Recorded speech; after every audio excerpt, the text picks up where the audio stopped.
Seguimos ahora siempre con el segundo y último mensaje de Garabandal.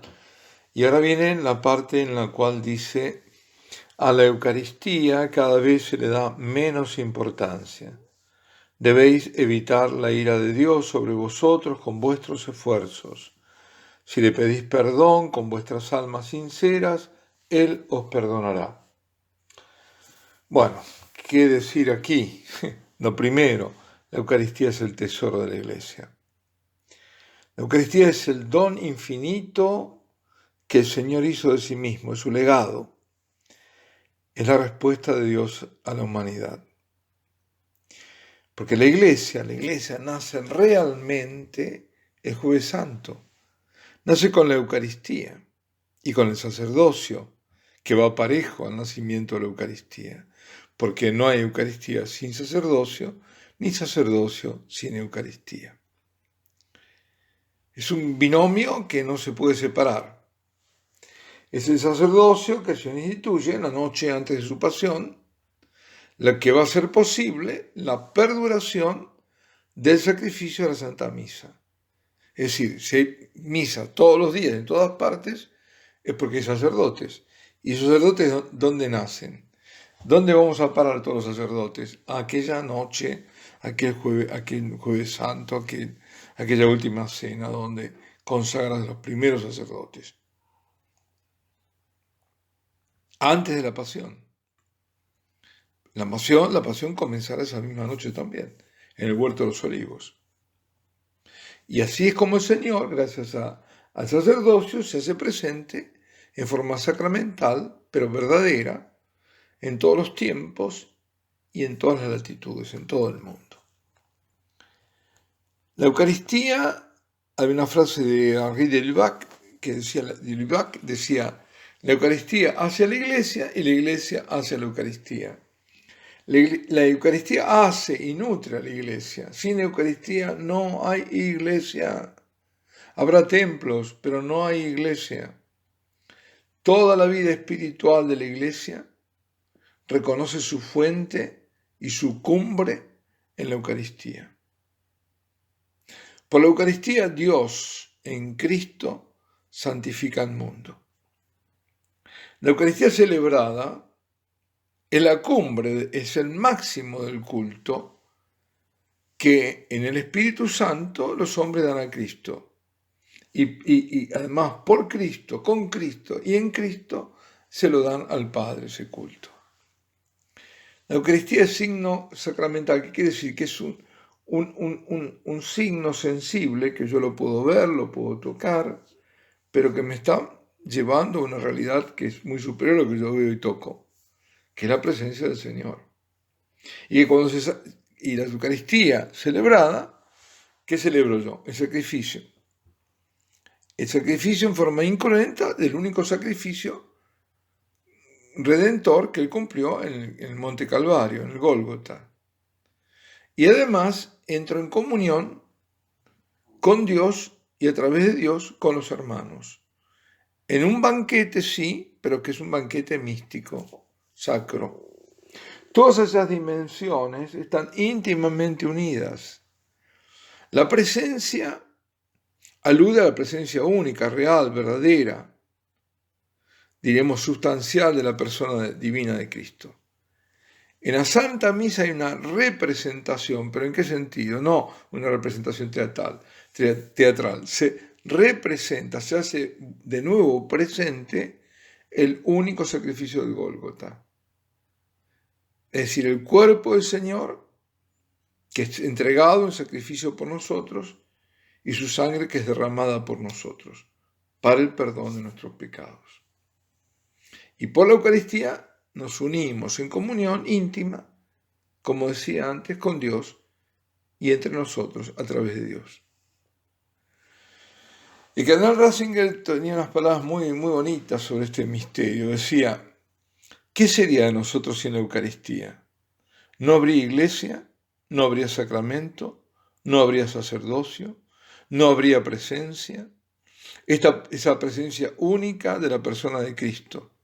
No habría sacrificio redentor, es decir, por el cual ser salvados. El sacerdote, decía después en otra parte, abre el cielo para que Cristo venga a la tierra. El sacerdote no obra por sí mismo, sino que se ha revestido de Cristo, y no solo por fuera, sino también y sobre todo por dentro. El Señor ha tomado posesión de él, y él no se pertenece. Por eso el Señor actúa y obra por medio del sacerdote. El Señor está presente, el sacerdote es poseído por Dios. El Señor está presente y pronuncia por boca del sacerdote esas palabras santas que transforman cosas terrenales en un misterio divino. La misa, dirá después, no es solo un banquete. El sacrificio se hace presente en la misa. Él se hace presente. Se preguntarán por qué hay que insistir en esto. Porque todo este corriente modernista de la cual hablaba antes niegan el sacrificio. Dicen que es simplemente una cena, un convite entre amigos, digamos, pero que no hay sacrificio. Si no hay sacrificio, no hay redención, no hay rescate. El sacrificio del amor de Dios que rasgó el velo del templo, dice el cardenal Ratzinger, que partió en dos el muro que separaba a Dios y el mundo, eso es la misa. Es que en la misa se rasga el velo del templo y se parte el muro de separación entre Dios y el mundo, se vuelve a unir. Es el acontecimiento de la Eucaristía, esta es su grandeza, dice. La redención se hace presente porque el amor crucificado se hace presente. La lanza del soldado romano penetró en lo hondo del corazón de Dios. Cristo ha rasgado el cielo en la hora de la cruz y siempre lo vuelve a rasgar en la hora de la Santa Eucaristía. Qué maravilla, qué imagen, ¿no? Uno imaginar ese momento, se abre el cielo, lo rasga. El Señor nos dio la Eucaristía en la última cena para que fuera celebrada y para que fuera contemplada. Es decir, no solo, porque también los modernistas dicen, no, pero el Señor dijo tomad y comed. No dijo tomad y adorad. No, pero fue dada para las dos cosas, para la celebración, pero no solo celebración, también para la adoración. Ahora, y eso lo dice muy bien San Agustín, no voy a entrar más en este tema, pero la pregunta es, ¿qué está ocurriendo desde el momento que la Santísima Virgen nos dio este mensaje a través del Arcángel San Miguel, año 65, hasta ahora? En todos estos 34, ¿cuántos son? 34, sí, casi 35 años. ¿Qué ha ocurrido? Hay que verlo, la situación no solo no se detuvo ni mejoró, empeoró. En esto, perdón, más de 50 años que estoy diciendo, 35. Más de 50 años. La devastación litúrgica de los 70, dicho sea de paso, a veces me digo una cosa con la efusión, no sé, y quiero decir otra. Me pasó lo digo porque yendo para atrás, justamente en Garabandal, hablé de un pontificado corto, ¿no? Y se lo adjudiqué a Juan Pablo II. Todos se habrán dado cuenta del error, evidentemente, se trataba de Juan Pablo I, creo que lo repetí incluso. El pontificado de Juan Pablo II fue el más largo, fue uno de los más largos, creo el tercero en la historia.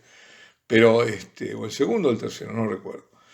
Pero no, obviamente no podía ser, se estaba refiriendo al que no contaba ella, aquellos 3 papas antes del fin del mundo, había uno que era muy reducido y claro, ese era Juan Pablo I. Bueno, aquí también, como yo dije, 30 y tantos, son más de 50 años.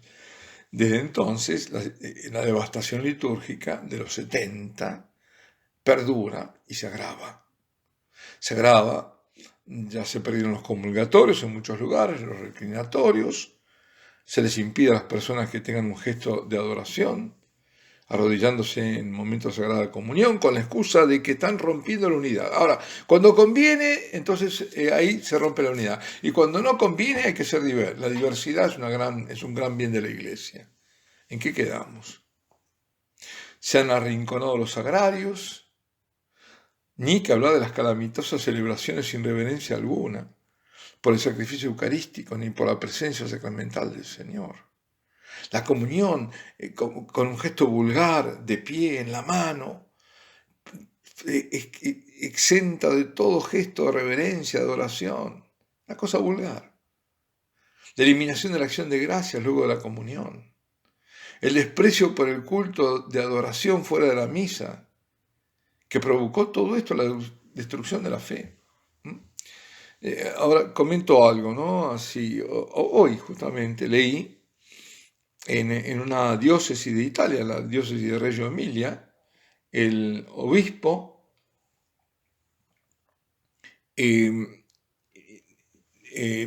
escribió y dio publicidad una carta pastoral. Y decía el redactor que valiente fue el obispo. Y uno dice, pero ¿cómo se puede decir que es valiente el obispo cuando está diciendo una cosa que debería ser un escándalo pensar en que alguien hace lo que fue el motivo de esta carta por la cual el obispo intervino? El obispo interviene y pone las cosas en su lugar porque a un sacerdote se le ocurre que la consagración la diga un laico. La forma de cosa, evidentemente eso no es misa, no hay nada, no hay validez. Entonces él se entera de esto, el obispo, y sale al frente condenando esto y aclarando. Y dicen, qué valiente fue el obispo. Hemos llegado a tal situación terrible que lo que un obispo hace y que tendría que hacer, incluso no hace falta no debería hacer falta una carta pastoral, pero cómo ha llegado a la cosa que está obligado el obispo a hacer esto. Y se pondera porque no es políticamente correcto. Es decir, la mentalidad de mucha gente está a favor de esta aberración litúrgica de un sacerdote que llama a un laico a que recite las palabras de la consagración. A eso hemos caído, a eso.